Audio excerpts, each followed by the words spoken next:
Gaston Production présente.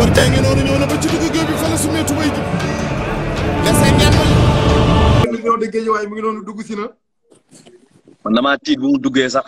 champion xam ni macha allah dama ni ma koy waxee saa su nekk day xal faral dimanche. gars yi fi toll nii gisoo maanaam. Il y a son père qui est à côté de moi. Hein? Ah, waa père Makan. waaw. nga baal ma rek nga joxal ma bañ na. père dina ñëw. mais père dafa am lu mu yàggale nii rek mais non dina ñëw dafa am lu mu yàggale rek dina dëkk léegi. waaw delloo ziar. waaye nañ ci jàmm. ñu ngi lay bàyyi nga nuyoo. mbokk àdduna bi. maa ngi leen di nuyu yéen ñëpp kenn ku nekk turam ak santam. mais waaw nuyool ba pare ma tooñ la tuuti. di nuyu Sénégalais yëpp nag wax dëgg yàlla. di ñaanal ñëpp jàmm. amiin. ñaan yàlla Sénégal jàmm yàgg fi.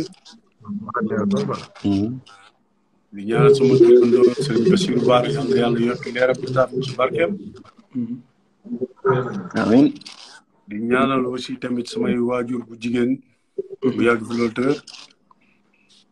di ñaanal sama papa bi génn àdduna yàlla ko yàlla yërëm taxaare ko àjjana yi gën a kawe. amiin yaa rabbi. papa bi génn àdduna ak mbooloo jullit. di ñaanal aussi tamit vraiment. Sénégalais yëpp rawatina suma sëñ Mountakha Mbacké mu yàgg fi loolu tëër. jabootu waa kër sëñ Babacar Si Maam Limaamu Laay Bu Kunta Njaasaan jabootu Cheikh na Cheikh Sadou bi yëpp ñu yàgg fi lool.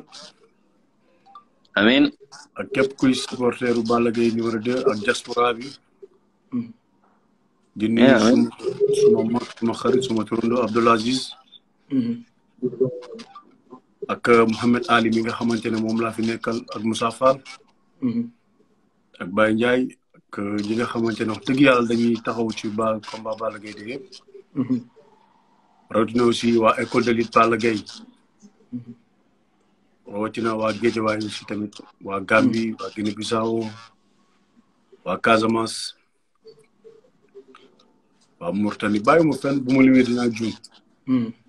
maa ngi nuyu ñëpp di baal ñëpp àq di baal ñëpp àq. mais nuyoo ma de. waaw maa ngi lay nuyu yow bu ma nuyoo rek jëlee ma rek maa ngi lay nuyu bu baax a baax. mais Balla. waaw. Balla moo mel ne am na tàkkusaan ko fi jaaroon. ma gis nga def benn sortie def vidéo souhaité ki nga xam ni mooy Bombardier bon vent ne ko sa tàkkusaan ko ngay bëri ji da nga représenter Sénégal yal na la yàlla may ndam. nga gis combat ba na mu demee. malheureusement Bombardier dem ñu gagné ko. defetu Bombardier bi nan nga ko dundee ak ban contribution nga ci am. balaa muy tontu ci loolu. waaw. dama toog ak Père Gaston. waaw. Balla Gaye dafa nuyu ñëpp ba mu des Père Gaston. mais loolu xaw maa jaaxal mais Makan.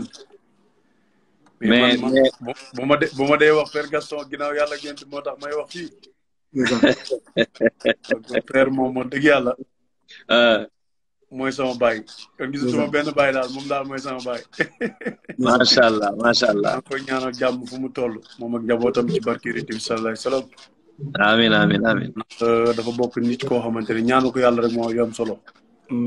amiin. day dundal làmb day safoo làmb day jox mbër valeur am xam mbër mooy lan. dëgg la. donc tey bëri na Sénégal tey ku ñu gën a respecté bokk nañ li tax ñu respecté la. dëgg la. ndax mooy kurti ñëw jël alalam tëggal la combat pour nga tedd. macha allah. bu ñu bëri respecté mbër moom bokk na ci waaram mu ngi ci. donc maa ngi koy nuyu bu baax di ko ziare di ko jox wàccuwaayam. kooku suñu papa la suñu lépp la vraiment. te fu mu toog da lay défendre mbëri défendre ñëpp moom daal moom mooy seen avocat. mooy papa yu mbëri mooy avocat mbëri mooy juge mbëri. ok. incha allah. maa ngi lay bàyyi nga tontu sëñ Baye. sëñ Baye waaw. waaw ma ni defetu Bombardier bi nan nga ko dundee ak bu doon yow nan nga koy bëree. non loolu Bombardier kenn yéenewu ko woon loolu ci li nga xamante ne dafa génn Sénégal. dem di wuti di xeexal Sénégal. donc wax dëgg yàlla ñun ñëpp ndam lañ ko doon ñaanoon. mais jaam ak pexem yàlla ak dogalam.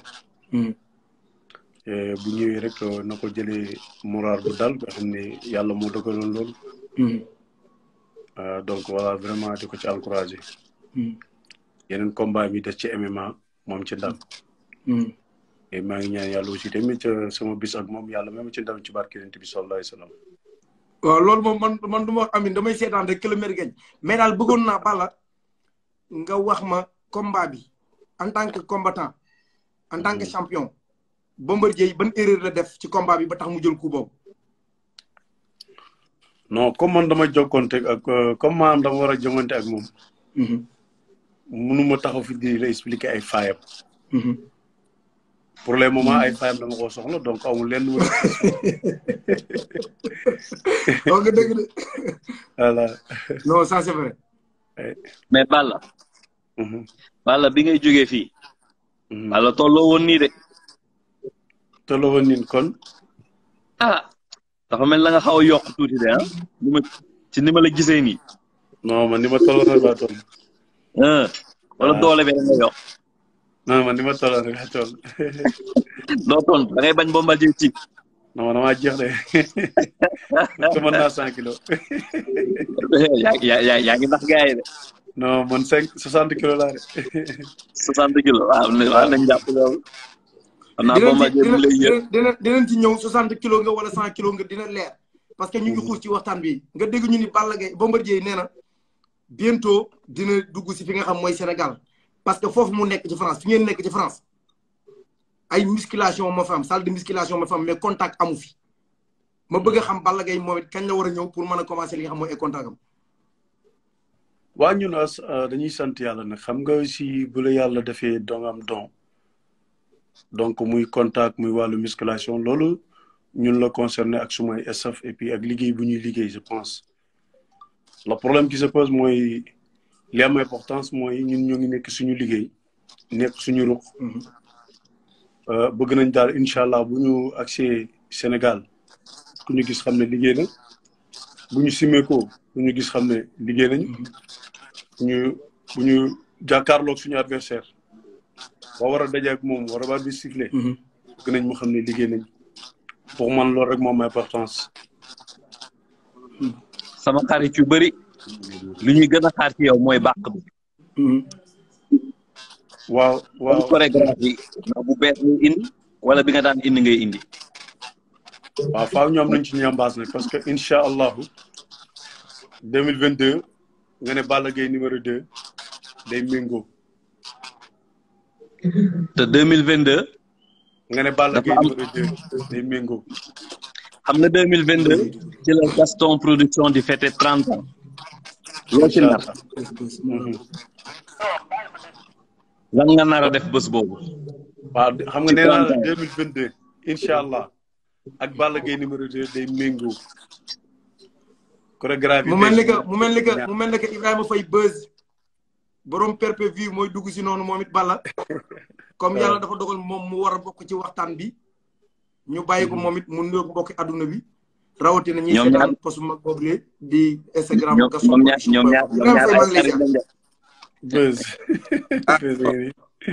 sama waay la Balla sama waay la nekk yenn saa yi mu xaw a trahir rek mais sama waay la yàllaa ñu boole. non Beuz yow yaay trahir yow yaay tàmm trahir du Balla Gaye. en tout cas tey moom du ñu nuyu Sénégal waa Casamance tey waa àdduna ak waa Chine dañuy nuyu tey waa Chine ñoo ay chinois yu bari yi la Chine populaire tey ñoom ñoo aye bu ñu yëg na ni sëriñu Balla Gaye bu bees bi chinois la. ah. sëriñu Balla Gaye bu bees bi yëg na ni chinois la. ah mun naa nekk du ma leen di déedéet de. ah chinois la de. en tout cas. PDG waa Chine. waaw. bàyyil ma Ibrahima Faye mu nuyoog waa adduna bi. maa ngi nuyu ñëpp di nuyu waa ñëpp ñu ngi seetaan mbokki amateur yi. di nuyu Balla ak di actuwaayam.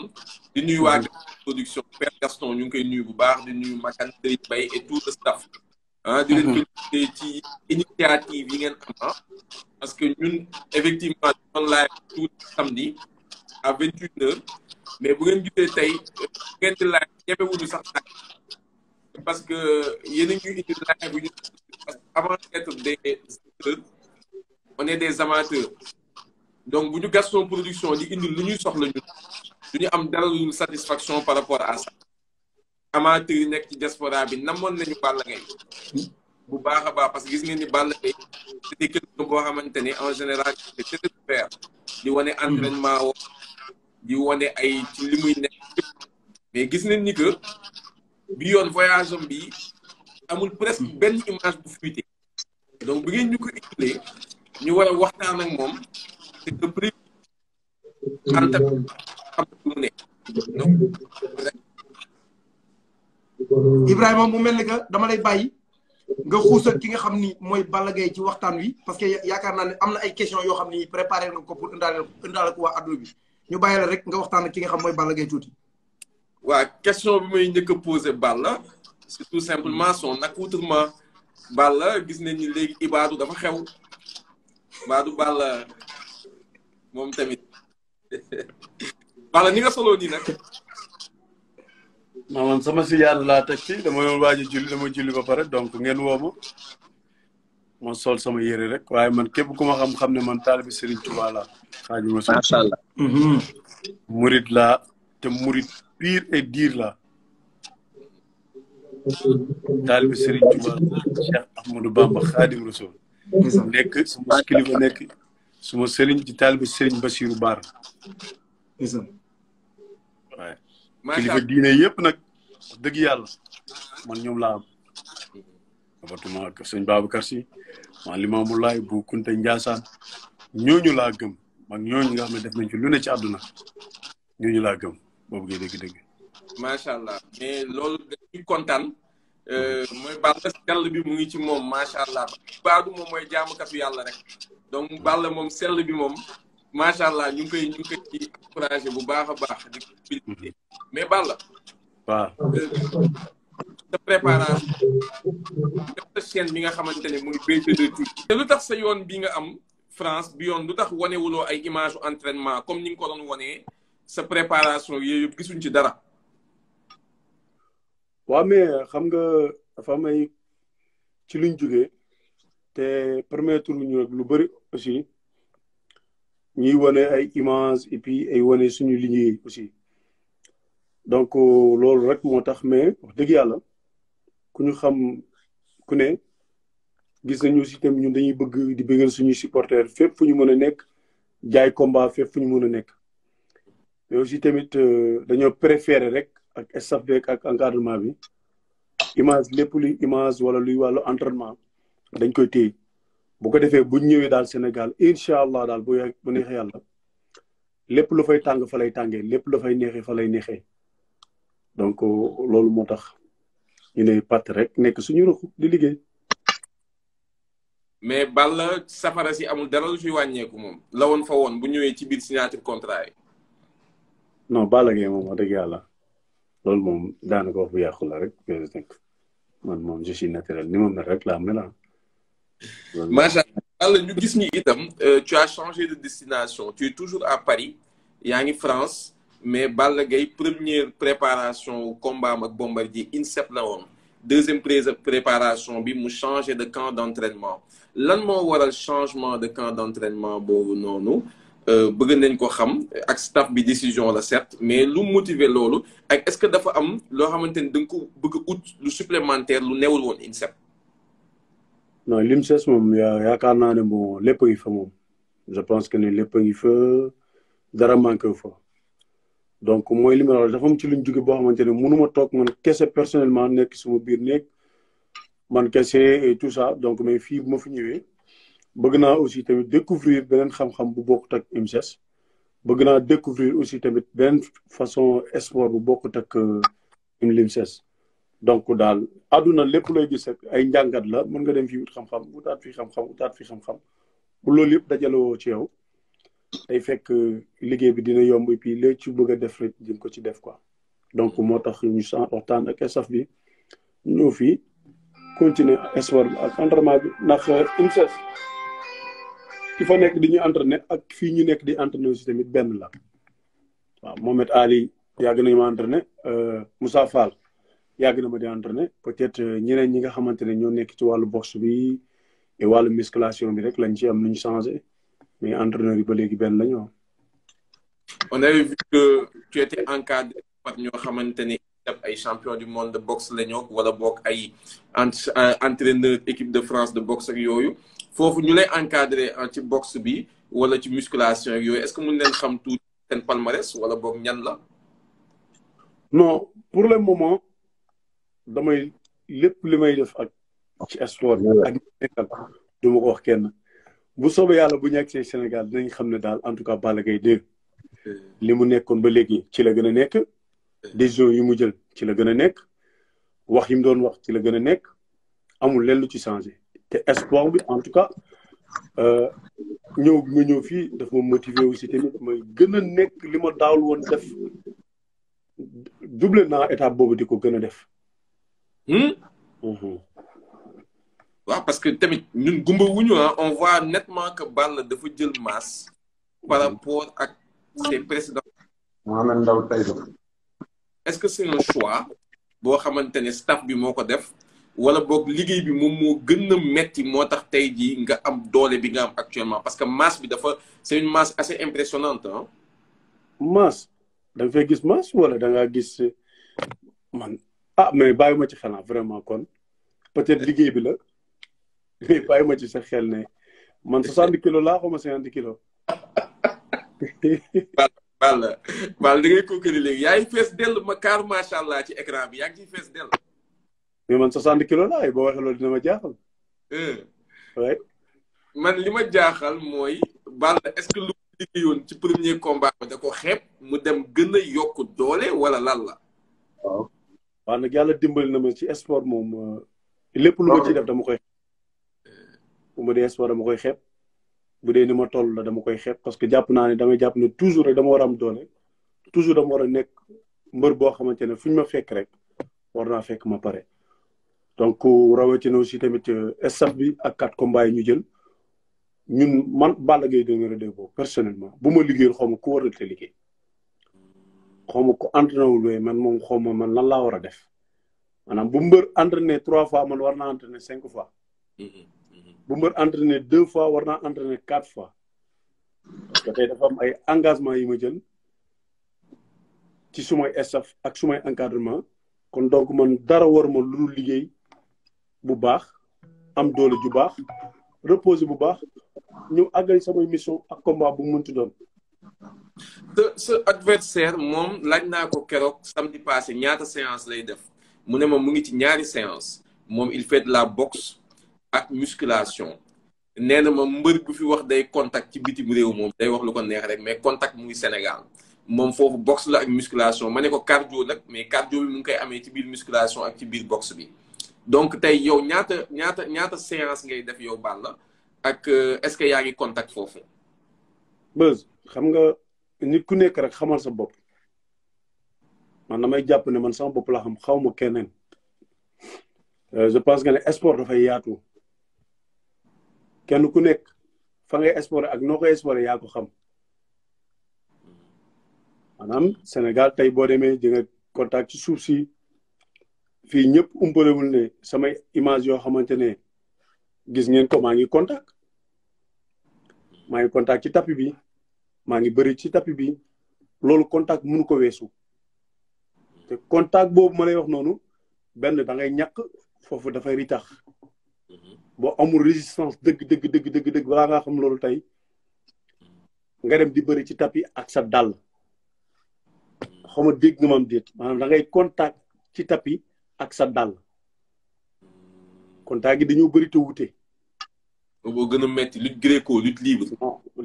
kon xam nga kon baax na kon moo tax nag nit ku nekk xamal sa bopp rek waaye man moom daal maa ngi sport rek xaw ma ñaata séance a am xaw ma 2 séances a am xaw ma 3 séances a am waaye man daal. saa yu ma ko namee rek woo Père Ali na ko nañ dem saal. saa kii su ma ko déggee rek. su ma ko déggee dafa mel ni mi ngi def lépp ba mu des karaté. karaté parce que coach champion karaté la est-ce que karaté. mais man nag bés xam nga sama papa ndeysaan man après xam nga Sénégal dafa doy waar ba mu génnee àdduna laay doo xam ne sax day karaté na nekkate. ah bon. ndeysaan. donc nga xam ne image du fenn quoi. donc sama papa karaté na. def na loolu de mooy soo koy jàng di mokkal. def na lépp luy sport ci àdduna. macha allah. mais Balla am na tamit loo xamante ne Bombardier bu koy wax fii mu ngi lay sànni xeer tuuti quoi. parce que keroog dafi toog ñëpp di ko seetaan mu wax ko 2 fois. mu ne tool yi moo bari maa ngi dégg coach Balla Gaye mu ngi wax ay waxu man bu may pousse 200 kilos damay gàññ ak yooyu loolu effectivement moom Sall Ndiaye moo ko wax. mu ne moom dina teg fii Sénégal yëkkati loo xam ne ba fii ba àdduna di tukki amul benn mbër bu ko mën a def muy yëkkati 280 kilos. moom il a ma ne ko même Balla Gaye mu ne ma waxuma la sax Balla Gaye mais amul mbër ci kaw suuf ci kaw Sénégal fii bu nar a ñeme def loolu moom lu mu nar a def yëkkati 280. waaw bës xam nga ndeysaan booy nekk xale di waxtaanu moom léeg-léeg bul di wax say secret. xaw ma dégg nga maam. loolu message bu leer la. mais léeg-léeg. waaw. ngay waxtaan ak xale. waaw. nga wax ko sa secret. moo tax ba nekkee xale bul di gaaw wax say secret. day nettali de. maanaam boo gisee moo la loolu. waaw. moom na xam boppam rek. wallaay na xam boppam. wante am na ku ma doon waxtaan mu ne moom 250 kilos rek la mën a yëkkati de. ah bon. waaw am na ku ma ko musoon waxtaanal daal. kon 280 kilos yi gëm nga ni Bombardier mënu koo yëkkati. non am na ku ma doon waxtaanal moom mu ne ma 250 kilos rek la mën a yëkkati. man nax ko ne ko man aay ma ci kuuse. Bakar est-ce que yaa ngi dégg mag. non message bi kay dafa leer na. xam nga Balla ak Bombardier bu ñu njëkkee bëree dañu nekk ay gaayan ci diggante bi commencé nekk xarit léegi mag bi di wax secret yi xale bi nee na Bombardier da ko ne moom 250 kilos rek la mën a yëkkati. information bi attente bi mooy est-ce que tey ñeme ngeen yóbbu Balla Gaye ak Bombardier seen premier face à face. ci benn salle de musculation. gis nga lii xam nga wax dafa neex mais nga génne preuve moo gën a leer gis nga ko. lii ñaata kilo lool. du ma ko wax. na xool fu ko neex ñu dem. na xool fu ko neex ñu dem da nga koy gis. nga xool ko lii. noo ko moom na xool fu ko neex si àdduna. munoo ma magee 10 ans bëgg maa ëpp doole munul nekk c'est impossible. waaw dégg nga ma. munoo ma magee 10 ans bëgg maa ëpp doole du ma ko nangu. imagine wan. non Makan wax leen ci loolu premier face à face salle musculation. man du ma ci werante munoo ma magee 10 ans bëgg maa ëpp doole. c'est impossible. mais doole hygiène de vie rek Balla ak forme. kon mais kooku da nga koy wax ñi nga xamante ne amuñu encadrement amuñu une très bonne condition yu nekk. dëgg la c'est ça. man dama ñëw Bombardier yaa ko ëpp doole fuuf. non man waxuma dara de. waaye munoo ma magee 10 ans bëgg ma ëpp doole munul nekk c'est impossible. ah mais moom léegi est-ce que jàngiwul ni ñuy pousser avion sax. yaa jàngi de man sama néew ci loolu. ni ñuy pousser ay bateau yooyu. ay wala nag attention yaa ngi bëri xam nga un lion blessé. koo xamante ni dafa jóge ci loo xamante ni wax na ko keroog il a plus droit à l'erreur. ci lu mu jógee da koy jot nee na ma dafa xiif victoire. mais c'est le Bombardier nee na ma dafa xiif victoire. loolu de la ma wax. waaw actuellement daal ku mu neex xiif la neex wax la neex waaye man mi jël 4 avance xam naa li ma war te maa ngi ci. te yow da nga war a fayu. te man dama ne du ma wax sax peut-être yéen ma wax loolu xam nga père moom sama père la dama ne du ma wax jëf laay def mais du ma wax. waaye nag bu ko bëggee ndeysaan bu ko bëggee 100 moom Bombardier bëgg naa ko milliard bëgg naa victoire victoire. bu ko bëggee 100 bëgg naa ko ay milliards victoire. te mënul bëgg le 1er janvier. Buzz le 1er janvier 2022 du yomb de. mais mu ngi gën a yokk di jàng xeex de jamono ji. waaw am na ci beneen droit de wax dëgg yàlla xam nga jamono ji may wax naan j'ai investi beaucoup pour sama sport sama wàllu entraînement sama wàllu musculation sama wàllu lekk ñu bëri daaw mu dañuy critiquer surtout man bu ma ko waxoon ne ay professionnels ñoo ma yor rek mu ne ma yàlla xëy na peut-être xanaa yaa ngi mujjee def ci ay professionnels. sëñ Baye dafa taalaat micro ko wax mënoo koo imaginer mais boo demee ba dugg ci nag xam li nga fay ci say loxo xam li nga fay ci sa yaram xam li ngay fay ci sa dundin bu baax ak sa noppalu bu baax di nga xam ne yow li nga investir nag lu caaxaan. ah am na solo sëñ Mbaye ñëwul désactiver sa micro nga ñëw activer ko. est-ce que moom mu ngi mel ni kuy photo ah. waaw mais Beuz. waaw. li ma bëggoon a laaj Balla Gaye mooy ku ne xam na ni Balla Gaye buy ñëw day ñëw ak yeneen feem yu bees. dégg nañ fi ay doon keer dégg nañ fi ay tuus ñu bëgg a xamaat ndax Balla Gaye buy ñëwaat yoon bii ban innovation la ñu war a indil ak ci lan lañ koy xaar. Balla Gaye daal xam nga ne ñëpp xam nañ ne moom day créer rek saa yu ñëwee rek mu créer benn affaire donc peut-être bu ñu ñëwaatee incha allah nañu créer lu gën a garaaw tous kii passé tous. Balla Gaye su créer sax du ko tey. leneen la. improvisé lay def. noonu la demee. mais Balla. waaw.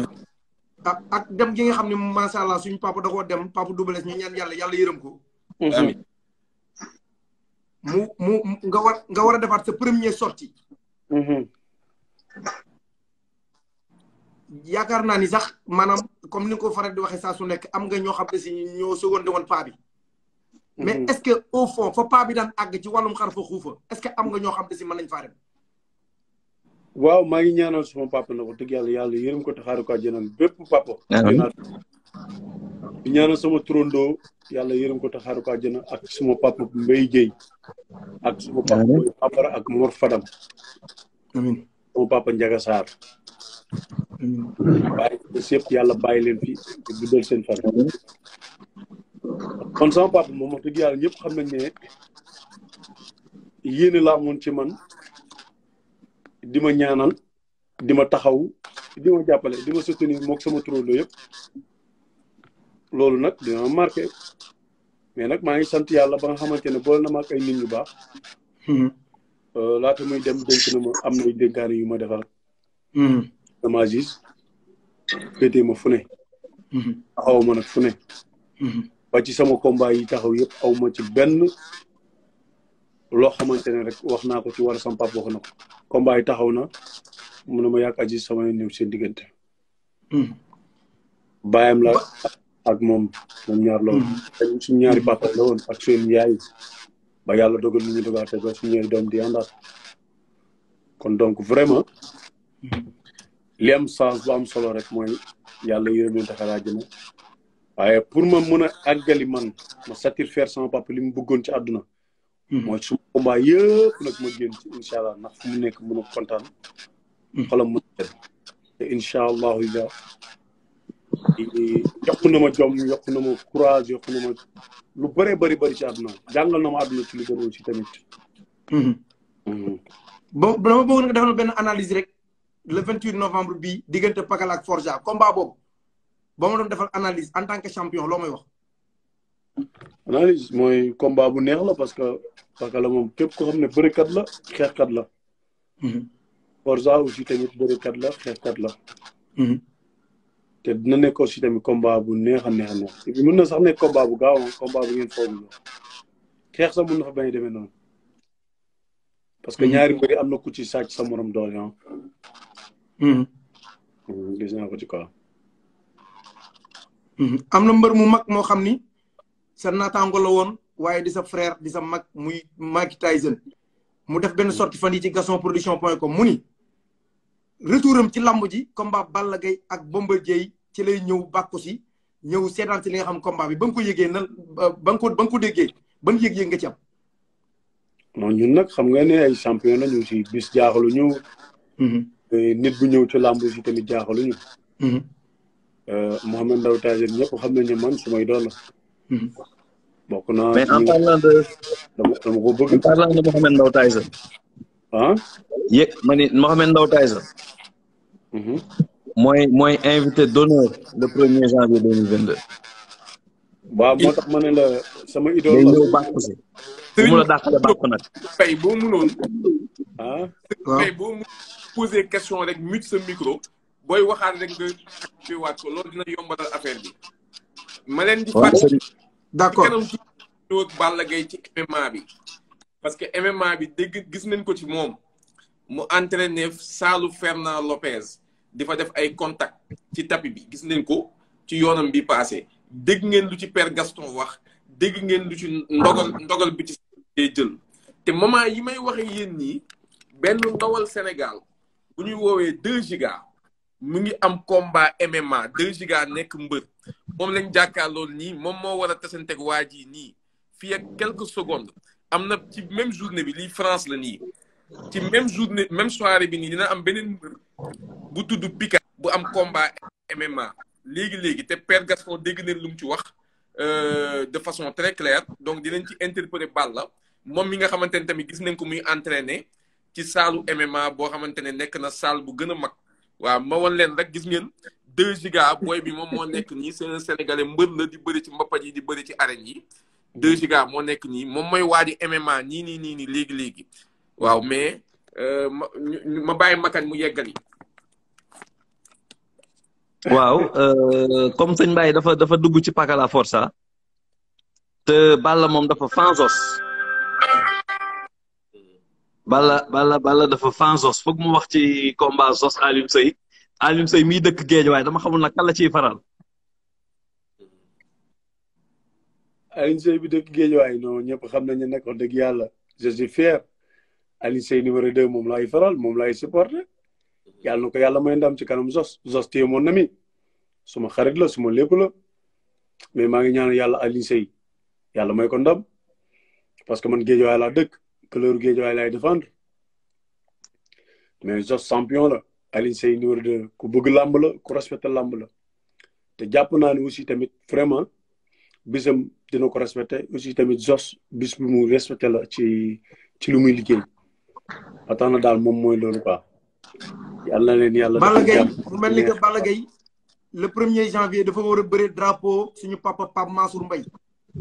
est-ce que dina bàyyi Bombardier mu ñëbeeg drapeau bi Mbour wala day téye drapeau bi fii ci Guédiawaye.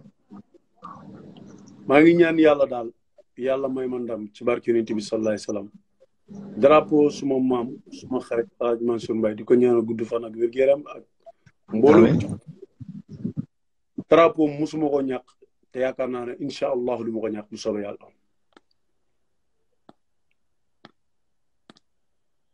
waaw mais. Balla ni loolu am na solo. Balla jamono ji ñu waxee yow ni benn ndawul Sénégal bu tudd Abdou Aziz Sakho. sa doom baay la mu ngi nekk di MMA nii fu mu toll nii. Balla lan moo waraloon nga nekk ci saalu MMA wu Fernand Lopez MMA Factory doon fa entraîner est-ce que entraînement yi nga doon entraîner c'était pour dugg ci MMA la woon wala pour lan lu ko waraloon. non man ñëw ma pour du dugg ci MMA wala yooyu demee noonu parce que MMA sport la rek dafa am yoo xamante ne wax dëgg yàlla di nga ci jëlee technique di nga ci jëlee xam-xam mais man sàkku ma pour bëree MMA wala pour wut ko wala nangam parce que xam-xam mu ngi fépp quoi donc xam nga MMA amul tey suñu ba ñu dalee Sénégal nekk Sénégal ba léegi mosoo gis MMA ay centre formation yi nekk MMA am ci Sénégal te dañuy former nit ñi pour MMA donc ñun suñu sport mooy làmb MMA nag donc duñ ko forcer kenn naan bul def MMA wala defal MMA et puis kooku yàlla na ko yàlla may ndam mais dama fa demoon juste pour ut fa xam-xam loolu kese la quoi pour ut fa xam-xam comme maanaam mën ngaa dugg ci saalu MMA jàng fa leneen loo xamante ne day uteeg vraiment loo xamante ne mën na la yokk ci sa bëre mais lit pire la MMA dafa mu nekk lit pire quoi mais li nga xamante ne CNG jël na ko comme dogal boobu loo ci xalaat mooy dogal bi nga xamante ne moom mooy bépp mbër bu nekkati sous contrat amul droit def combat MMA comme lu daloon Bombardier CNG loolu lay bañ mu amati. te bés nag bu ñu waxee dëgg rek yàlla rek moom dëgg mais ñun lu ñu xam nañ ko téye quoi te fonk ko te jox ko cër. oui bien dit. lu ñu moom. te fonk ko nañ ko jox cër quoi. lamb wax nga dëgg de lamb ñun ñoo ko moom ñun sénégalais. lamb yi ma ñoo fekkee moom te gis nga MMA gars yi dañuy wax MMA nii rek mais MMA gars yi àggaguñ fa de. lu leer nga wax. waaw loolu moom xam naa ko ci quoi man depuis ma nekk à l'âge de 25 ans 26 ans. dem naa Amérique benn waay téeméer bëgg ma forcer bëgg ma yóbbu MMA ma ne ko lii MMA mu may expliquer affaire yi. mu ne ma dañ lay def mu laaj ma ñaataat nga am ma ne ko 25 ans ay 26 ans laa ko wax. mu ne ma dama lay def formation 2 ans wala 3 ans nga am benn combat gagné ay milliards yu jeex. sëñ Ba coupé sa micro. formation nga war a def découvrir lu bëri. donc doo dem ba yéen am âge yi naan da ngay découvrir ay MMA wala di ko defi. làmb lañu am quoi dañu téye suñu làmb fonk suñu làmb. pour man lu gën a neex làmb amul. man gisuma ko Sénégal. lu gën a riis làmb Sénégal amul. làmb mënuñu ko si suñu dëkk bi bokk mënuñu ko tëkkale sax ak MMA làmb. du ci prix bi du ci fay bi du ci lépp moo maanaam ku la wax ne làmb MMA moo ko ëpp xaalis moo ngi wax lu ko neex. non amul. ku la ko ay dañuy sagu rek. ku la ko mënti wax loolu amul man xam naa ci lu leer. waaw mais est-ce que Balla loolu dépendrul tamit ci combat MMA yi tey ñu mel ni ay Francis Ngannou il touche ay 200-300 millions par combat. Conor McGregor il est à 1 milliard par 3 milliards par combat. mais Ibrahima xam nga affaire yi par étape la. débat la dañuy waxtaan dañ ko yàgg a def. c'est des yooyu étape la. jaar ci ay formation découvrir def lu ñu war a def moo tax ñu daal ay milliards. exactement da ngay yéeg escalier la. parce que ba muy nekk xale da koo nekk ci formation ñu ubbil ko école de lutte muy jàng bëre di jàng boxe di jàng lépp ba mu toll fu mu war a toll kan moo ñëwee tëgg Balla Gaye 2 naan ko dama lay fay ay 5 millions wala 10 millions wala 50 millions wala 60 millions kan moo ko sañ. donc affaire yi noonu la demee. tuuti bi difficile aussi mais am na yoo xamante ne boo ci dugg da nga koy xoolaat bu baax. ba yegg nga fa exactement. imagine toi nga tëdd ñu lay dóor. xam nga di la gaañ di la def loo xamante ne du yëfu nit quoi yàlla ma yàlla jéggal ñu baal ma quoi mais loolu du yëfu nit. loolu dinañ ci amal débat avec les acteurs parce que itam bu dul dara am na ñoo xamante ne duñu sax ay mbër te ay combattants MMA lañu. waaw ñooñu mën nañ ko def ñooñu mën nañ ko def amul problème. mais mbër bu nekk fi daal yor carrière am na ko suivre. xam ne MMA du affaire leneen la quoi.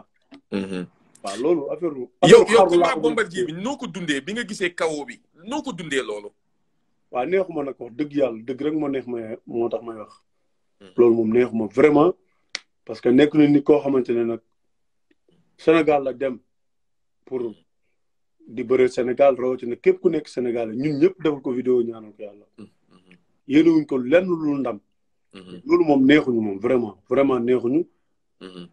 te ñëpp am nañu leen naqare muy man muy sama morom kenn koo gis nga defal ko vidéo wala ngay sénégalais am nga lu la naqare ci combat boobu.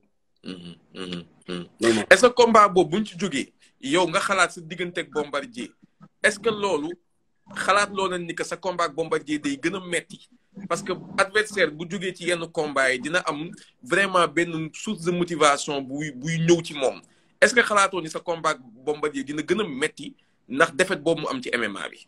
non MMA bi moom la concerné ak défaite boobu du dëgg mais lii làmb la quoi ça n'a rien à voir ak MMA donc man daal li ma mën a nekk ba xam ko mooy man soxlawuma lu yomb bëgguma lu yomb. ci lu ma nekk maa ngi ci bu bés ba lépp lu ci war maa ngi koy def bu bés ba incha allah le 1er janvier ma ñëw mottali ko ànd ak sumay mbokk ànd ak sumay saf. ndëgëm neex na yàlla suñu borom ma duma ko daan ko dem ñibbi point. yow ñeme ngaa dëggal sa bopp xeex ak Bombardier Balla Gaye. bës man loolu du ma ci débat da ngay laajte ñu mën a xeex ñëpp loolu aw ma ci débat quoi naan ay ñu dëggal sa bopp ak ay neex dëggal loolu du ma ci débat da ngay laaj ñu mës a mën xeex ñëpp bañ jàkkaarloo man lan lañ def. waaw loolu laa lay laaj yow question boobu laa lay dolli ñu mës a mën a xeex ñëpp bañ jàkkaarloo Balla Gaye nan lañ def. waaw mais jàkkaarloo nga ak Bombardier wala boobu combat boobu c'est à part. non loolu moom passé na mais dama laa laaj samay question boobu laa la. waaw du ma lim damay bañ tooñ waaye wax dëgg yàlla. waaw ok musuñoo gis Balla Gaye dem ardo. waaw bu la dégg. musuñoo gis Balla Gaye naaj dem ardo musuñ koo gis non plus ñu dóor ko mu daan ci làmb ji. non yooyu sax ay débat la xam nga mbër moom xam nga xeex la rek. dóor mu daanu moom yàlla moo koy dogal. te bés ba kon li nga wax nii rek dóor mu daanu yàlla naa ko dóor mu daanu amul problème. yàlla naa ko dóor mu daanu. mais Balla Gaye. Balla Gaye. mu mel ne que bu ñu déggee suñu papa Khadim Ndiaye. mu def benn évaluation. ni Balla Gaye li mu bëree ci fanweeri combat boo ci génnee presque combat ki nga xamante si nii mooy Gris Bordeaux lépp. Khadim Samb leer Père Khadim Samb loolu lañ bëgg a xam lan mooy secret ki nga xam mooy Balla Gaye. ñun dañ ñoo yar ci contact. dañ ñoo yar ci jàng bëre. dañ ñoo yar ci lépp loo mën a def muy musculation. muy boxe. boo ca pare bëre ba muy mujj. ñun chaque jour dañ daan contact lundi mardi ba vendredi. teewul dañ koy boole ak musculation ak boxe. loolu moo tax na wax dëgg yàlla nit ñi yare ñu màggaale ak noonu. yàlla def tey ñu tarbiwu bëre jàng bëre mën a bëre. di ci sant suñuy entraîneur nag bu baax a baax. tette nañ ñu war nañ ñu yoon boo nga xamante ne lu làmb métti am na foo war a mën a jaar ba génn. combat bi Balla Gaye day jëli Bombardier wala da koy xaar. yàlla rek moo xam ay dinaa jëli wala du ma jëli bu arbitre sifflé daal incha allahu di lépp dina leer. yow de en tout cas 2 minutes doo ko may kenn 2 minutes suy jàll ngay tëb. yàlla baax na xam nga wax moom yàlla moom baax na yàlla baax na. mais 2 minutes du ko may kenn makan 2 minutes du ko may kenn waaye nag du combat ak Bombardier parce que Bombardier ku ne xam ne ni gaynde mer la fanaanu gis nga li mu jógee yaakaar naa ni du ñëwaat premier sortiem face à Balla Gaye muy saax-saaxee li nga xam mooy combat yaakaar naa ni combat bi dañuy daan wax naan ku xef doo gis jël mais combat bi ragal naan dina passé 10 minutes buzz ba xam loolu loo ci xam yow.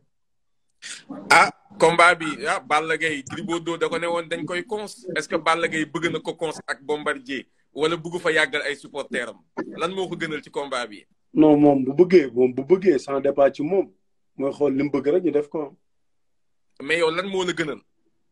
non man bu ma sañoon dama koy xool sax mu daal. yow bëggoo mu yàgg. non lamb bu yàgg xanaa day fekk nga entraîné ñàkk entraîné. pour man boo liggéeyee pendant ay mois. def li nga war a def yëpp. non waroo fa ñëw tamit si di yàggal supporters yi wala di yàggal. xameewuñ la loolu sax. mais Balla. waaw attends même ma yeggali amateur bi ñoo bëgg xeex ak bëre gis xeex. donc amateur bi loolu la ñuy séntu ñu ak tous bu neex ak ambiance su làmb ji xam nga amitié dafa musulu ci man loolu rek moo met amitié musu ci man arène nationale bi xaw ma nag moo dëgg yàlla day jébbalu ci man rek incha allah. Balla. waaw ku ne xam na ni Balla Gaye ak Bombardier ñoom ñaari gaynde lan kenn ku ci nekk amul looy ragal loolu adduna bépp mën nañ ko seetlu mais ci li nga xamante si nii mooy wàllum physique ak endurance Bombardier ku ne xam na ni fi mu toll nii mu ci compétition ca Balla bañ ko gëjee gis mu def ay sorties muy bëgg a def ay fan loolu nga yaakaar du indi handicap. non li nga wax xamoo ko de. compétition. li nga xamoo ko de compétition mooy. maanaam ñëw ci biir làmb ja maanaam nekk en activité laa la bëgg a wax bokk. non en fait. tey jii xam nga Bombardier moo la mujj ci géew. non mujj ma ci géew. ci géew MMA. ci géew MMA moo tax may wax. loolu du ma wax loolu compétition MMA ça n'est rien avec làmb. non. ak activité yi muy def nii yëpp. non activité yi muy def ñu def nañu ko raw. di bëre ñu xëcc ci avion yëpp. mais garaaw ñooñu la quoi ñooñu la. man j'ai envie de poser une question à Balla. waaw. malheureusement suñu boy bi aussi il a perdu boy 2 giga. ndeysaan mais def na deuxième round na te def na combat bu neex combat bu am solo. waa ji yóbbu na ko plusieurs fois sol ba ci mujj bi ci sol bi la ko gagné da ko doon dóor ci sol bi boy bi il s'est bien débrouillé quand même def na combat bu neex bu am solo mais ñu gis ni que boy bi xam naa ñu bëri ci live boy bi waa ji tout le temps benn genre russe la bu koy yóbbu tout le temps au sol waa ji da koy jaay bëre sax waa ji la ko waa ji daanee ci suuf tout le temps di ko yóbbu au sol di ko dominer foofu noonu mais am nañu beneen booy bu ñu dese muy booy Pika moom moo war a def grand combat bi ñu koy ñaanal moom poids lourd la yàlla may ko ndam mais pour ñëwaat un peu ci Balla Gaye ak Bombardier gis nga Bombardier ci MMA bi am nga chance su découvrir forme actuelle Bombardier ndax MMA mbëri dañuy simmeeku vraiment ba dese short ñu gis tànk Bombardier nga gis loxo yi gis biir bi gis dënd bi macha allah naka nga analyser forme boobu noonu ci ki nga war a tasantel. ah non entraîné na wax dëgg yàlla entraînement bu baax xëy na yàlla moo dogal rek wax dëgg yàlla boo ma jee képp ko xam ne champion la ndaanaan la aussi entraîné na liggéey na yàlla moo dogal mu ñàkk MMA bi rek. non forme boobu sa diggante yéen ñaar laay wax est-ce que forme boobu baax na pour bëri Balla Gaye. ah mais moom ngeen ko war a laaj donc vraiment man licencié rek mooy li ma war a nekk moom nee naa la bës maa ngi ci bu baax de. li ma war a nekk. mais attention. maa ngi ci bu baax. Balla Gaye bi mu jugee Bombardier bi mu jugee Pologne. dafa ñëw Paris. am na fu mu làkkatu nag di defar boppam gën a defaraat boppam. xaw ma ndax yëgoon nga ko xaw ma ndax yëgoo ko.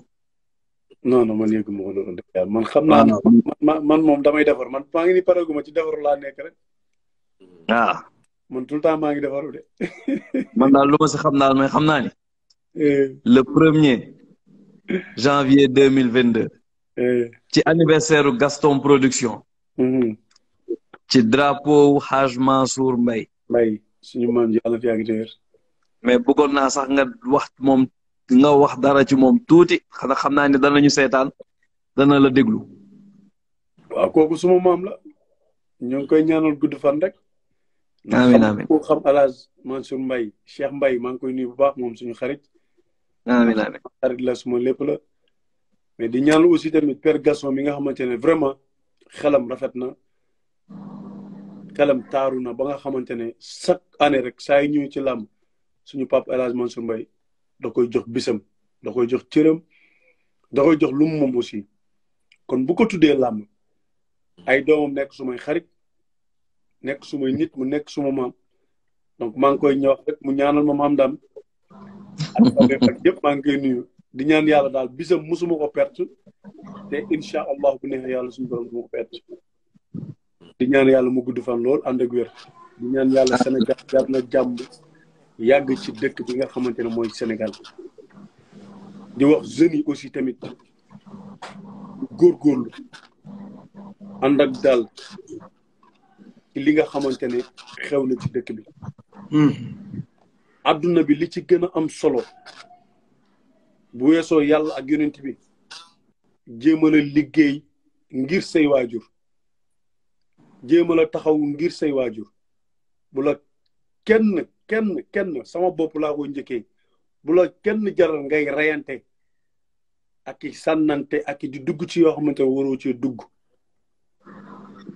muy samay supporter muy samay am di jàmm muy samay mbokk muy suma xarit ñëpp laa ci bokk yemale ka nga bëgg ko te yàlla tax waaye bul di génn di def naka su dul noonu loolu arrangé wul Sénégal arrangé wul population Sénégal donc maa ngi koy ñaax képp kuy jeune maa ngi koy ñaax képp kuy doomu aadama ñu gën a fonkaat waajur yi sàmm waajur yi loolu rek moom solo. amiin bëgg naa tamit Balla. nga lancé benn message. ci Covid bi. wàññeeku na bu baax a baax. mais newuñu jeex na. donc looy wax si loolu. Covid bi jeex na. amiin. Covid bi jeex na. amiin. ñun ñi nekk France xam nañ ne macha allah alhamdulilah. léegi daal li ci am solo mooy nañ ñaan yàlla rek nii mu jeexee nii xaw ma jeex na Sénégal xaw ma jeexagul wax dëgg yàlla ndax gëj naa dégg résultat yi. waaw Sénégal moom ay 2-3 cas la ñu faral di am. waaw kon sant yàlla loolu sant yàlla kon yaakaar naa ne daal na jeex ak jàmm bu ko defee ñëpp mën a dox seen activité nekk ci ñu war a nekk ndax Covid bi empêché na ñu bëri ñi nga xamante ne vraiment seen liggéey demul noonu ñu yàq na seen liggéey yàq na seen lu bari. mais Sénégal ñu bëri dañoo vacciné wul. ñu bëri dañoo vacciné wul Sénégal. dañoo vacciné wul. ñu bëri vacciné wul. xam nga nag Sénégal moom wala sax bu dul Sénégal ku nekk lu dal sa xel ngay def. man mii lu dal sama xel laay def yow lu dal sa xel lay def man vacciné wu naa xam nga mun ma forcer kenn naan ko kaay piqûre mais lu dal sama xel def naa ko. mais loolu leen di conseillé. nañu moytu rek donc loolu laa leen di conseillé. mu mel ne que Magane émission bi mu ngi bëgg a àgg ci tàggatoo ñu bàyyi ki nga xam mooy Ibrahima Faye rek bu fekkee am na kàddu gu mujj gu muy joxe.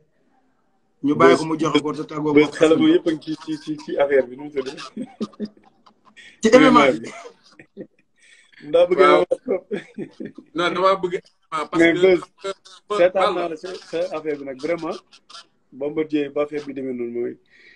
te loolu mooy ne deret dafa fort quoi ak dëkk deret c'est-à-dire que mu waxuma la yéen a bokk wala mais yéen a bokk Sénégal loolu moo neexu la seetaan naa ko nag vraiment donc voilà loolu mooy wane ne doomu Sénégal bu génn rek muy man muy keneen yaa ngi koy soutenir donc sa liggéey rafet na aussi ñu ngi lay ñaanal Gaston Production aussi tamit vraiment ñu ngi leen di ñaanal seen liggéey yàlla na gën a jëm sa kanam. amiin jàppale leen nag combat yi perte gi yàlla na ko yàlla mottali.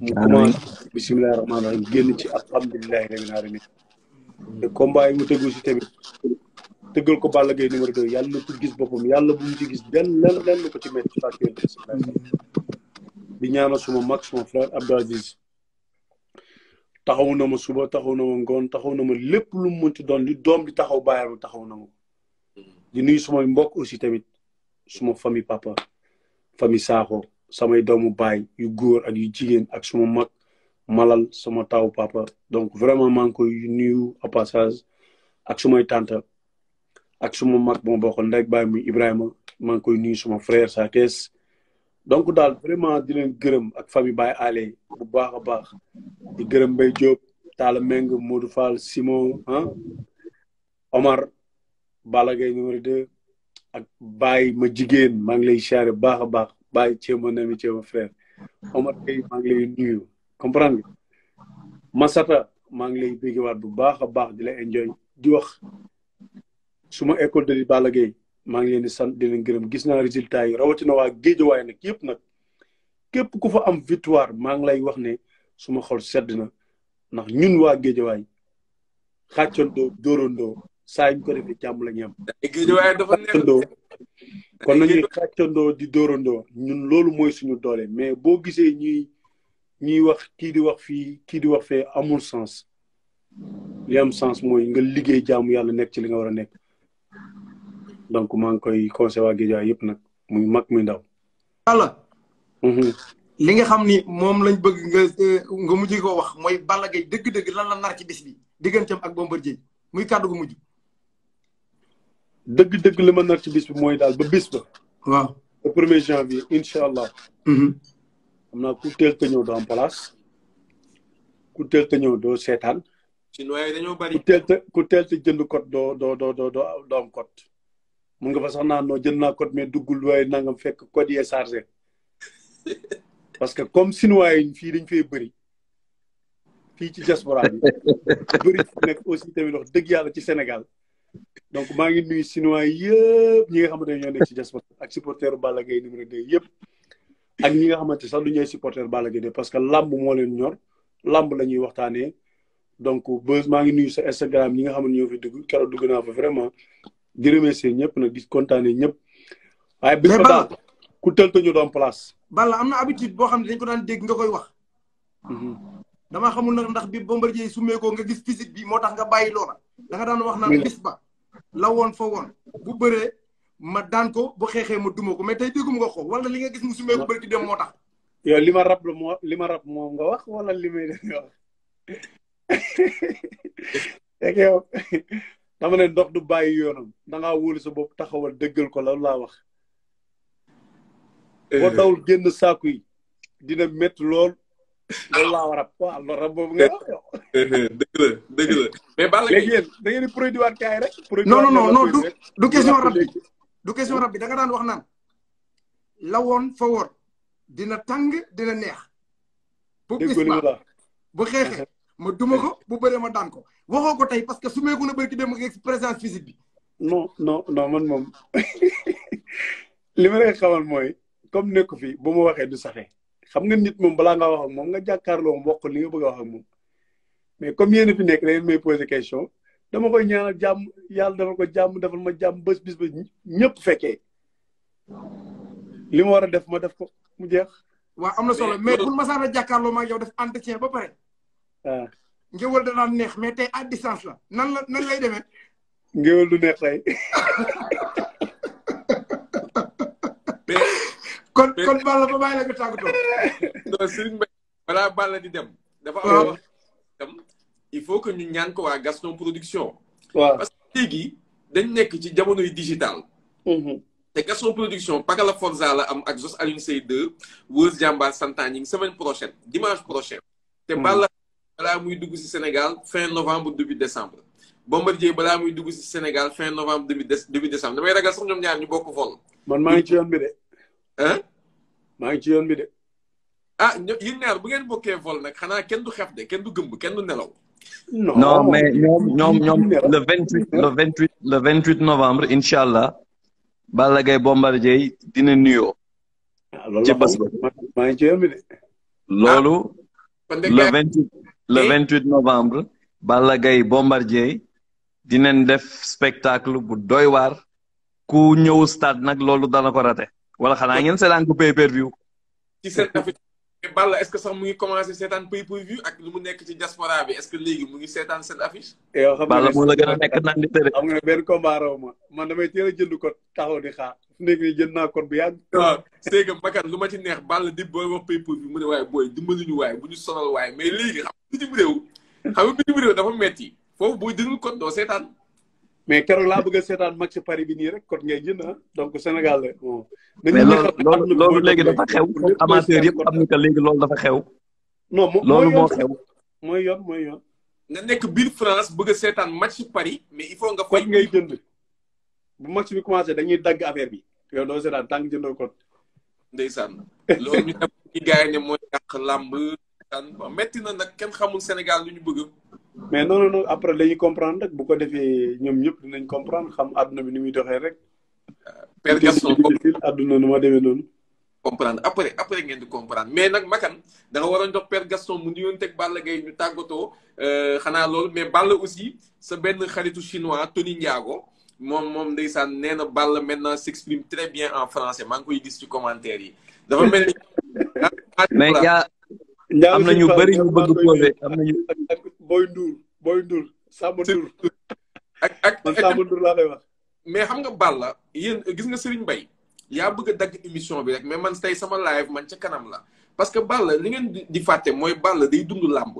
Balla mun nañ toog di waxtaan ak amateurs yi pendant 2 heures 3 heures de temps lu ma koy seedeel la man côtoyé naa mbër yu bëri mais am na mbër yoo xamante ne 5 minutes sax munuñ ko ci làmb munuñ ko wax ci làmb mais Balla est le seul lutteur boo xamante ne en tant que VIP nekk ci prestige bi au top niveau moom day dund làmb di dugg ci live yi di dundal làmb di wax ci làmb donc doon na rafet trop Serigne Mbaye nga jël ay ñaari amateur génnee ma jël ñaari amateur ñu mu dugg ci live bi échanger ak Balla wax Balla lu nekk seen xol Serigne Mbaye loolu dina ci am solo bu la ko Balla mayee ak Père Gaston loolu dina am solo nga jël ñetti amateur te su ma sañoon sax nga njëkkee ko ak sax entraîneur Balla posé ko ay quelques questions moom entraîneur Balla léegi ci ligne seetaan maa ngi koy léegi commencé mu ngi commenté léegi Beuz waaw balaa ñu jël entraîneur Balla léegi kon bàyyi ñu jël le Don King de l'arène ki nga xam ni moo waral mbabor mi waaw jël champion Balla après nga jël jox Père Gaston non Père Gaston génn na léegi dafa daw mais ça xam nga ne ça bouge pas on est là moom moo ngi ci lu muy dox di daw retraite laa koy yóbbu bàyyi woon mu préparé donc ci champion mooy entraîneur Balla Gaye boo paree ci moom nga jël na amateur yi waaw kon Beuz xaaral ok ci kanam waaw ok ça marche ma seetaani MMA bi sama d'accord ça marche waaw xamoo ne lu mun a indil làmb de billaay wala indil lu bari làmb waaye ci kanam lépp dina des indil làmb dara bàyyi mais Balla gars yi seen question yi bëri nañ de gars yi laa ci am na ku ci wax naan est-ce que Balla dina bàyyi làmb su jëlee roi des arènes pour bàyyi Sa Thiès avant. waaw loolu yëpp mën na nekk rek incha allah. ne ko booy bi faaw moom lu mu àggali quoi man ma toog à côté. mu mel ni que Balla. sinon bi nu mu fi yow. am na benn amateur bu dugg. kii sinon la de nekkul amateur de sinon Balla Gaye la. ah sinon Balla Gaye léegi ñu bàyyi ko mu néew mbokku Gaston Production yi. mais boo yara. waaw Makan maa ngi siyaare. l'italiano. yaa si jàmm. sant bu baax. na nga yite yi. waaw ñu ngi nii rek ñu bàyyi la nga nuyoo. waaw sëñ Mbaye maa ngi lay nuyu bu baax a baax. maa ngi lay ziar baax maa ngi lay bëggee. Balla. waaw. booy naaw. siyaar naa la. yaa si jàmm. maa ngi sant bu baax a baax a baax. waaw ñu ngi lay bëggee gàncax di rafetlu waxtaan bi. dëgg la. waaw di wane ne tey moom xam nga rek Makan li mu gis mosu ko gis parce que live bi dafa yëg quoi ay 60 la woon mais tey ma ngi ay 300 250. dinaa ko sinuwaay xajuñu ci live. waaw xajuñu ci live bi. waaw xam nga rek Balla moom xam nga rek moom instant bi moom xam nga rek le premier moom làmb dina yëngu daal. incha allah incha allah. waaw xam nga ñu leen di ñaanal tamit xam nga yàlla def làmb ji xam nga. leen si bëgg ngeen am ko xam nga. feebar bi jóge fii. xam nga. làmb ji neex xam nga. waaw di waxal ne Balla ak Bombardier ñoom ñëpp Sénégal lañ dëkk. xam nga. waaw làmb la foo la ak ree quoi. mais ñun sinuwaay moom ñu ngi ñaan yàlla teel ñu may ndam lu gaaw quoi. xam nga. waa chinois ay sinuwaay lañ quoi. chinois ginnaaw Balla. chinois. waaw tey boo doon digal Balla Gaye ci combat bi da nga koy digal mu xaar wala mu dem jëli ki nga xam mooy Bombardier. non Balla amul lu muy xaar. parce que liggéey na boo liggéeyee ba yëg sa bopp bu arbitre bi wàccee loxoom rek da nga war a ñëw def li nga bëgg a def quoi. mais warul taxaw di xaar parce que moom xamul loolu sax nga mës a gis Balla arbitre siffle muy xaar.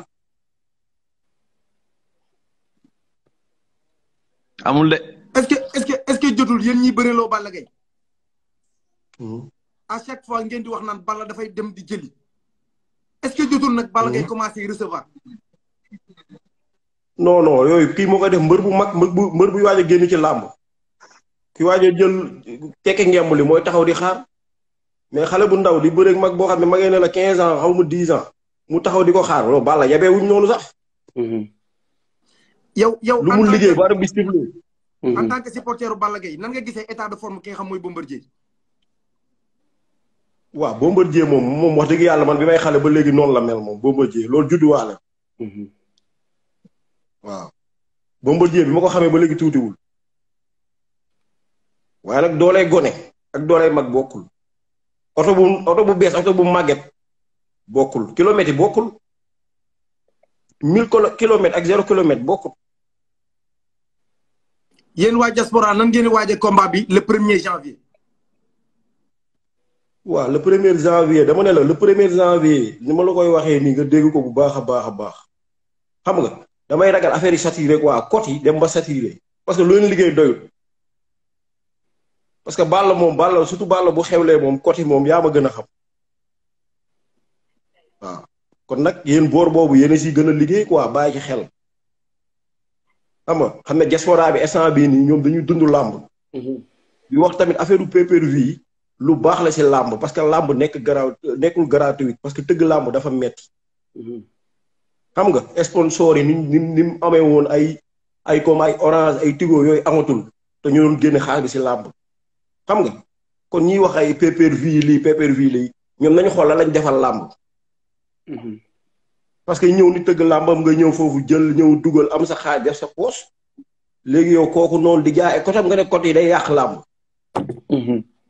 waaw léegi gars yi nañ xool luy avancé làmb quoi man loolu la am lu ma ciy leeral foofu noonu dama dégg gars yi di ko kaas lu bëri quoi naan côté. am na solo mais yow tey jii en tant que amateur boo doon duut baaraam am loo xam ne neexul ci làmb nga war koo seppi sànni lan lay doon. bon li ma neexul ci làmb mooy maanaam comme li ma koy waxee rek mooy maanaam comme làmb xam nga maanaam liñ ciy kaas dafa bëri ci loo xamante ne maanaam promoteur bi moo tëgg bésam. xam nga ma la mais day gis koo xamante ne day génn naan lu tax bàyyi ma dugg fii wala bàyyi ma def fii parce que yow tamit waa ji bu bëggee jël ay image am liggéey xaalisam sonn ci jël xaalisam war ko def feneen keneen bisam yow nga ñëw ne par force man damay def li wa damay jël li su la mayee li nga tuuti bu ne xaaral ba minuit ngay kaas naa lu tax may xaar ba minuit man damay ñaan gars yi yóbbu ko semaine sax. noonu nga ko gisee. ah waaye mais bisu Reug Reug mais waxuma pour dara mais Reug Reug boo gisee bi mu defee MMA ba pare coole am. daa gis ñu vidéo Don King de l'arène Gaston Mbengue ak seconde bi nga xam ni macha allah mu ngi ko ànd ak doomam mu ngi koy secondé ak innovation yi nga xam te si moom la petit Don King indi muy Makan Mbengue ci làmb ji. waaw Père Gaston moom comme lu ñuy wax rek. waaw moom mooy làmb comme ni ko gars yi waxee rek bi mu xew ba léegi xewul saa bu ñëwee rek làmb ji yëngu waaw Makan tamit bi mu ñëwee tamit wàññiwul dafa yokk waaw te tamit dafa disponible si ñun quoi saa buñ koy laaj dara dañuy expliquer suñ bëggee def dara ñun nii la xam nga koo ko messager wala mu message la bu dara xew mu ne lii day xew xam nga. comprendre nga kon nag Père Gaston fi mu teg tànkam foofu la quoi. waaw parce que doom mooy doonu bàyyi xam nga. waaw dañ koy ñaanal tamit yàlla defal ko jàmm defal ko xéwal ba affaire yëpp yomb quoi. amiin am na solo ñu bàyyi la nga tàggoo parce que am na ñenn ñu bëgg a dugg. waaw maa ngi tàggu Makan di ko ñaanal jàmm di la tàggu xam nga. waaw di ñaanal sa waay Omar. waaw siyaar naa la xéwal ah. jërëjëf kontaan naa champion. jërëjëf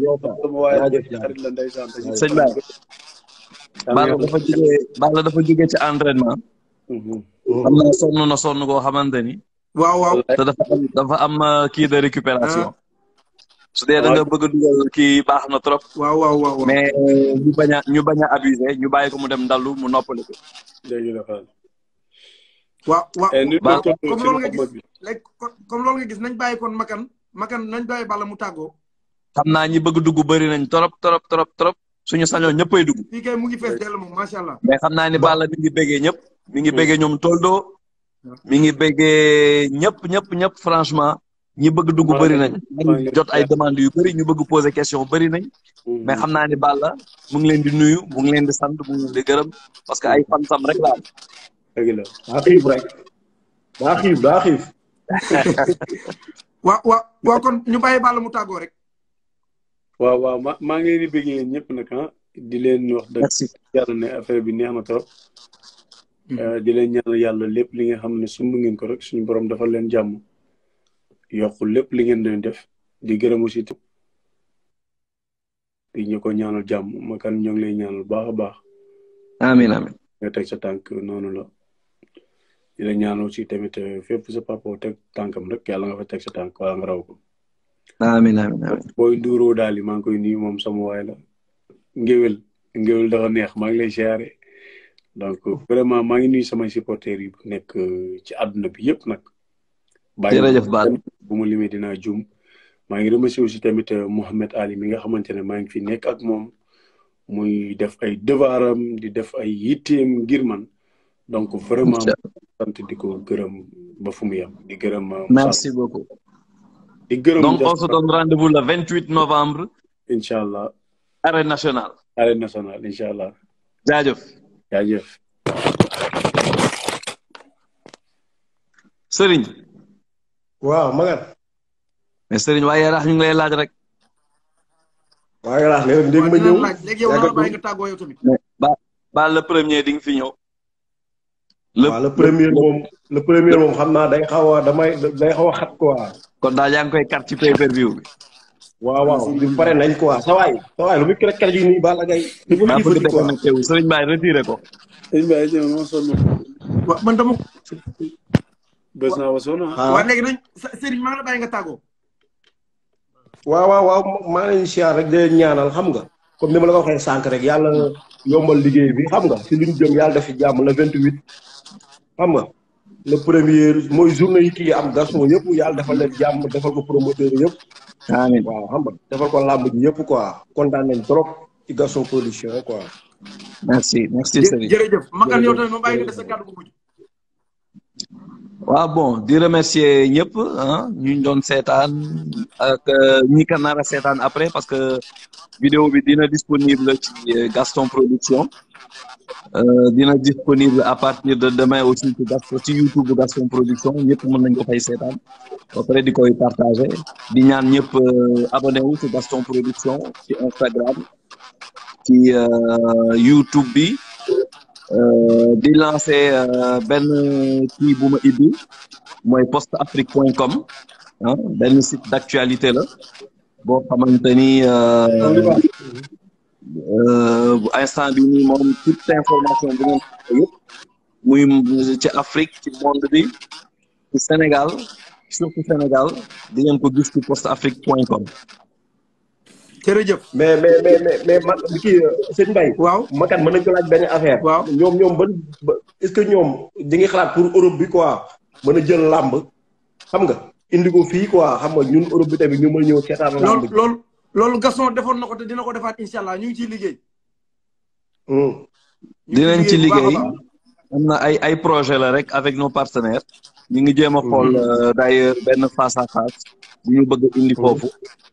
sûrement ak Balla Gaye lay doon mais adversaire bi xamaguñu ci ban combat lay doon yooyu yëpp nañ ko jéem a lijjanti loolu yëpp nag ci bégal waa diaspora rek donc ñu def la lutte autrement comme nu ma ko fataam moo di faral di waxee innovation yi dina gën di continuer dina gën di yokk xanaa ñuy ñaan rek ngeen ñaanal ñu mën a réussir ci mission incha allah yàlla des def jàmm quoi comme yow italien nga xam naa fii ngay njëkkee quoi. Come stai? Bene, yaa ma gën a xam. Sì. Poi saluto tutti i miei amici italiani che ci sta seguendo. Bologna, Milano. Sa waay noppi yaa ngi metti de déggul li ngay wax de dimbali ko. Non capisci un cavolo questo qua. jërëjëf. Makan. Allez jaajëf. Tàggo ñëpp di remercier ñëpp. ñu leen di jaajëfal. ñu leen di jaajëfal di remercier Balla Gaye moom ci disponibilité bi ku ne xam na ni heure bii. heure entraînement la heure bi heure préparation la waaye mu bàyyi itam yëpp ñëw ak temps bi ñu may ñu ngi koy remercier bu baax waaye di nuyu tamit ñun doon seetaan di santaat sama sang bu teel merci à tout le monde waaye nag di nuyu sama xarit Basirou Bey comme ni ma koy defee saa su nekk peccum liir bu neexee ndeyjam moo jàpp ca mbagee di nuyu sama soxna si nga xam moom laa àndaloon tey mu gunge ma ci li nga xam mooy wàllu laaj bi trésor numéro 2 mbokk yi di leen jox dañu ñëw salaamaaleykum wa rahmatullahi taala Gaston Production présente